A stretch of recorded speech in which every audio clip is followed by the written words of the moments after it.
Ladies and gentlemen, we live in a world that teaches us to fight against ourselves, to silence our fears, to bury our desires, to reject anything that does not fit the image of perfection.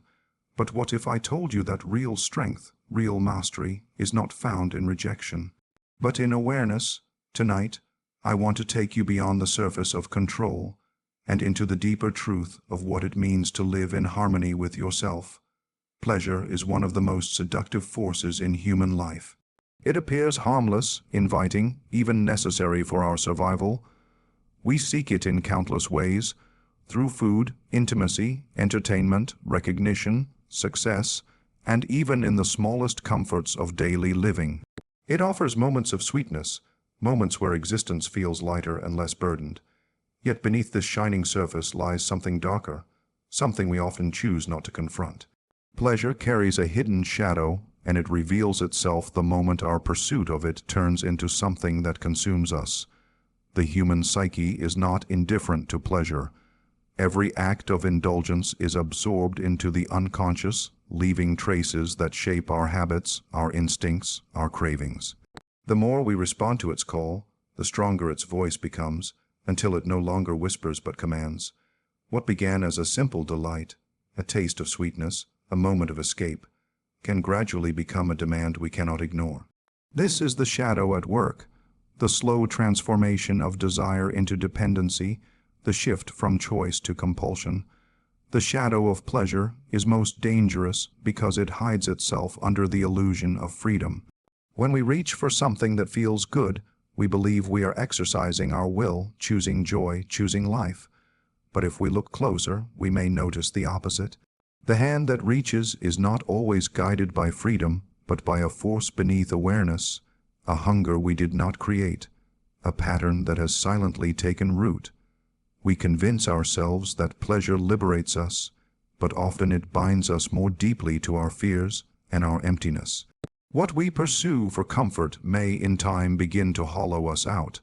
The excesses of pleasure rarely announce themselves in the beginning. A distraction here, a small indulgence there, it seems harmless.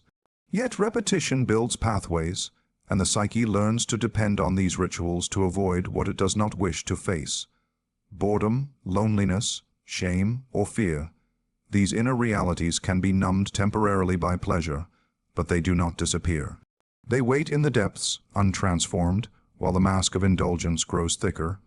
Eventually, the original joy fades, and what remains is a dull compulsion, a need that can never be satisfied because its roots lie not in the body, but in the soul. The hidden shadow of pleasure is not found only in obvious addictions or destructive habits. It can live quietly in respectable forms: the pursuit of constant approval, the endless search for achievement, the craving for recognition that never feels complete. Even noble things can be corrupted by the shadow if they are sought not as expressions of life, but as escapes from life. The pleasure of applause, the pleasure of success, the pleasure of being desired, all of these can be chains if we do not examine the forces that drive us toward them. The psyche seeks balance. Just as every light casts a shadow, every delight carries within it the possibility of distortion. The more intensely we cling to pleasure as our source of meaning, the more we risk losing ourselves in its grasp. This is why moments of silence and self-examination are so vital. They strip away the illusions, revealing the difference between what we desire for growth and what we pursue to avoid our own depths. Without this awareness, we remain at the mercy of unconscious forces, imagining that we are living freely while we are, in truth, serving unseen masters. There is, however, a strange paradox in this shadow. It is not merely an enemy to be fought, but a messenger to be understood. The excesses of pleasure reveal to us where the psyche is wounded, where something essential is being neglected. Behind every compulsion is an unacknowledged hunger of the soul, a cry for wholeness disguised as craving. When pleasure dominates us, it is not because we are weak, but because something within us longs to be seen and integrated. The shadow does not exist to destroy us. It exists to show us what we have ignored. Pleasure's hidden shadow, then, is not simply about indulgence gone too far. It is about the way we relate to the forces within ourselves. To seek pleasure without awareness is to risk enslavement. To confront its shadow is to step closer to freedom. The task is not to destroy pleasure, nor to renounce it, but to lift the veil and recognize what it conceals. When we dare to see its shadow, we also discover the possibility of transforming it into something greater than indulgence, into a path of self-knowledge, and ultimately into a deeper form of life itself. The unconscious is never silent. It watches, it absorbs, it remembers. Even when the mind convinces itself that an action is forgotten, that a choice was small or insignificant, the unconscious does not lose track. Every indulgence, every surrender to desire, every repetition of habit leaves an imprint. What we feed ourselves with, whether it is food, pleasure, anger, or distraction, becomes a part of the hidden architecture of our inner life. When we indulge in something repeatedly, we often tell ourselves it is nothing. A late night distraction, a small excess, a thoughtless escape, it feels harmless, even deserved. But the unconscious does not weigh actions in the same way the conscious mind does. For the conscious mind, one event can be dismissed and forgotten. For the unconscious, that same event becomes a thread in a pattern, a seed that may grow roots far beneath awareness. The psyche, like the body, adapts to whatever it is fed. It learns to crave what it is given. It records the rhythm of our indulgences until they begin to shape the very way we experience ourselves. This is why indulgence can become so deceptive. The mind believes it is in control, that every action is freely chosen, that nothing has power beyond the moment it occurs. Yet beneath, the unconscious is gathering these choices like drops of water, slowly filling a vessel. One choice does not change the shape of a person, but 1,000 unnoticed choices leave a mark that cannot be erased. And when the unconscious has collected enough of these impressions, it begins to speak back, not in words, but in impulses, dreams, compulsions, and unexplained emotions. Many people live at war with their own behavior, unable to understand why they repeat what harms them or why they cannot resist certain temptations. They fight with willpower on the surface, but the deeper truth is that their unconscious has been shaped by years of indulgences, each one reinforcing a pattern. It is not weakness of character, but a kind of inner conditioning. The unconscious is loyal to what it has been taught, even when it betrays the conscious desire for change. There is a mystery in this. The unconscious does not moralize. It does not decide what is good or bad. It only records and repeats. If it is given nourishment that builds strength, it records that. If it is fed with compulsions and excesses, it records that as well.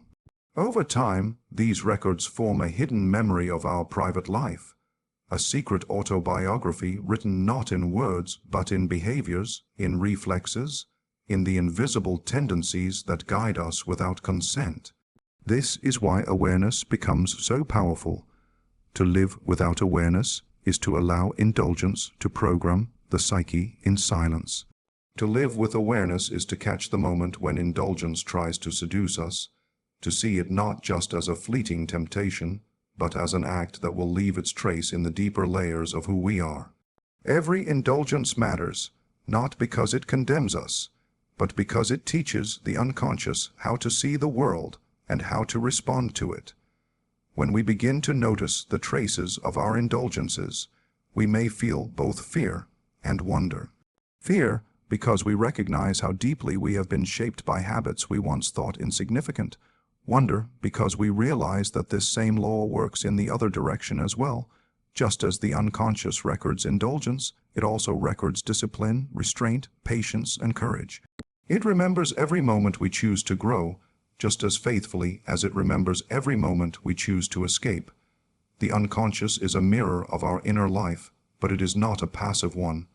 It reflects back to us what we give it, amplifying it until it becomes part of our identity. To know this is to realize that indulgence is never simply about pleasure in the present. It is about who we are becoming in the future. The unconscious will present us with the sum of our choices, and we will one day meet the person those choices have created. In this way, The unconscious is both witness and sculptor. It watches quietly as we live, but it also molds us through what it records. Our indulgences do not vanish into memory. They descend into the depths, where they live on as silent forces, shaping dreams, desires, fears, and even the way we see reality itself. To understand this is to see indulgence not as a private act, but as an ongoing dialogue with the deepest parts of our being. True mastery is awareness, not rejection. We often believe that control comes from denying, suppressing, or cutting away the parts of ourselves that we fear or dislike. We imagine that strength is built by refusing weakness, that purity is achieved by banishing desire, that clarity arises from silencing chaos. But repression does not create freedom. It only drives the unacknowledged deeper into the shadows, where it gathers force in silence. What is denied does not disappear, it waits, it grows, and it eventually returns in forms we cannot predict or control. Awareness, on the other hand, is a light that allows us to see what lies within us without fear. To be aware is not to indulge, nor is it to reject. It is to observe with honesty, to recognize the presence of impulses, desires, and shadows without becoming enslaved by them. Mastery does not mean cutting out the dark. It means seeing it clearly, understanding its origins, and integrating it into a larger vision of the self. The person who rejects their anger may look calm, but inside the suppressed fire smolders, waiting for a moment of eruption. The person who rejects their fear may look brave, but their courage is brittle, collapsing when life tests them deeply. To be aware of anger, to be aware of fear, to be aware of desire, this is to meet reality as it is, not as we wish it to be. Awareness transforms the relationship between the self and its impulses. The moment you become aware of a desire, you create a space between yourself and the desire. You are no longer blindly moved by it. You see it, you recognize it, you witness its pull. That space is freedom. Without awareness, a desire drives you in silence, pulling you into action before you even realize what has happened. With awareness, the same desire can be acknowledged, examined, and allowed to pass without owning you.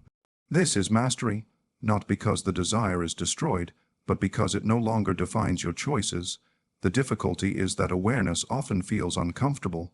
To sit with your own jealousy, your own greed, your own longing, without rushing to deny it or act upon it, requires courage. Rejection is easier because it creates the illusion of purity. Indulgence is easier because it creates the illusion of relief. Awareness demands presence. It demands that you stand in the tension between impulse and response, between shadow and light, and that you see both without running from either. In this way, awareness is an act of wholeness. It allows us to embrace the complexity of human nature instead of dividing it into acceptable and unacceptable parts. When you reject what you fear within yourself, you become fragmented. When you bring awareness to it, you invite integration. Integration is where true strength lives, not in perfection, but in wholeness. The conscious self learns to listen to the unconscious, to recognize the messages hidden in desire, in fear, in anger, and to respond with understanding rather than panic or denial. Consider the difference between a person who represses and a person who is aware. The one who represses feels constant inner conflict, fighting battles against themselves in the name of virtue. Their strength is brittle because it is built on avoidance. The one who is aware, however, no longer fights against their nature. They do not need to hide because they have nothing to fear within themselves. They carry both their light and their shadow with dignity. Their strength is quiet, steady, unshaken because it does not depend on pretending. True mastery is not about building walls within the self, but about dissolving them. It is not about becoming flawless, but about becoming real. Awareness opens the possibility of choice, and in choice lies freedom. Every time we turn away from awareness, we return to compulsion. Every time we open our eyes to what is happening within us, we reclaim a piece of ourselves. Rejection divides, awareness unites. Rejection silences, awareness listens. Rejection blinds, awareness illuminates. To live with awareness is to carry the full weight of who you are and still walk freely.